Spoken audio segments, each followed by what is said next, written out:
Hey guys, it's Jarek the Game & Dragon, going to be showing you some more Dirt 3. This is another race that happens in the Winter X Games in Dirt 3. I believe this one is in Aspen Lakeside. This one's one of the longer ones. I think this is an 8-lap race.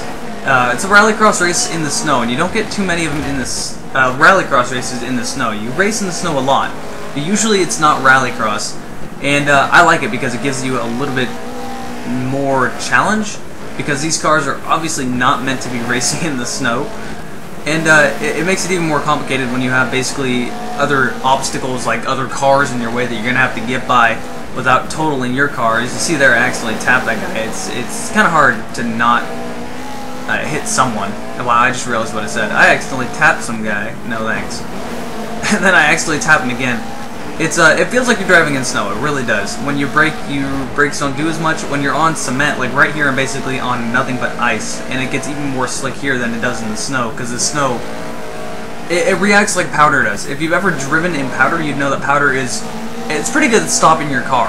If you are going incredibly fast and you need to stop and you can't stop by using your brakes in the snow, drive into powder. You'll stop in a good 10-15 feet at the most.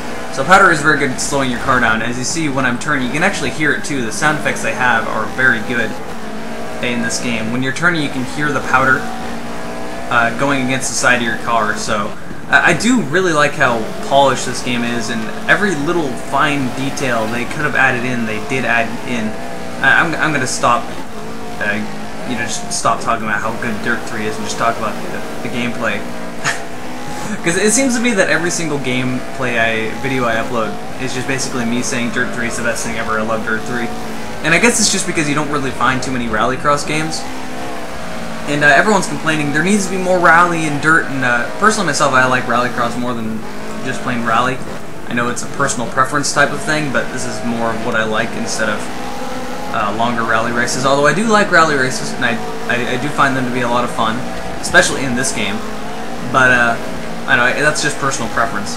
Anyway, I'm trying to take over first place, and I have this on the hardest difficulty, and getting to the first place spot is always the hardest thing when you have the difficulty turned up. Generally, I don't have much of a problem holding that first place spot. It's just getting in front of the guy is always the hardest thing. I usually try to cut corners sharp. I went a little bit too wide there, almost lost my second place spot. And like I said, I'll cut corners. I won't go wide and then cut corners on the inside. Usually I'll just go straight to the inside, get in front of them, and then cut them off. This was an unorthodox way of getting in front of them. I almost crashed in the process, but hey, I'm in first place now, and all I gotta do is stay in first place till the end of the race. That can't be too complicated, right? Well, not if I'm driving. Anyway, I honestly am not sure what car I'm using here. It's not coming to mind. It was on the tip of my tongue earlier, but I forgot which one it is. I'm not a big fan of the car. It works fine, but there are other cars I'd rather use in this game. I hate it when people will say something like, I don't like this car just because it looks stupid. Come on, guys. Performance is the only thing that matters. This is a tool, okay? It's not like you're going to a beauty competition of cars or something like that. This is which car can handle the best and drive the fastest. Who cares about the looks?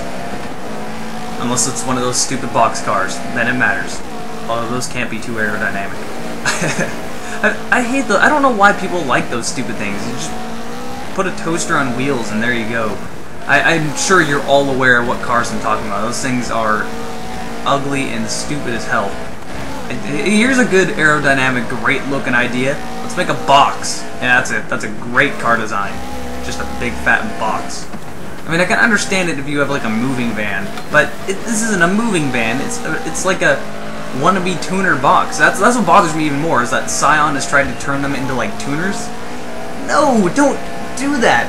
It's just like that's something that really bothers me about Portland. As big as Raleigh is in the Northwest, you still see all these really ghetto tuners going around, like the really cheap, crappy Honda tuners, and then people think they're all that because they have these really crappy tuners. Get a real car if you're going to try to push yourself off as one of the better, like a good street racer or something like that. Get a better car, because it just makes you look really ghetto. Your car already sounds like a tuned-up Bumblebee. Come on, just use a little bit of common sense here. It's really annoying.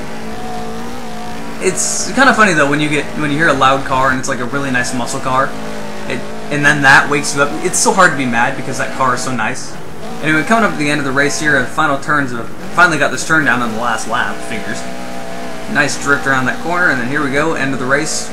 Wow. So yeah, won by about 3 seconds or so. Actually, more like 2 seconds, but whatever. And yeah, there's some more Dirt 3 gameplay. I like racing in the snow, and I'll see all you guys next video.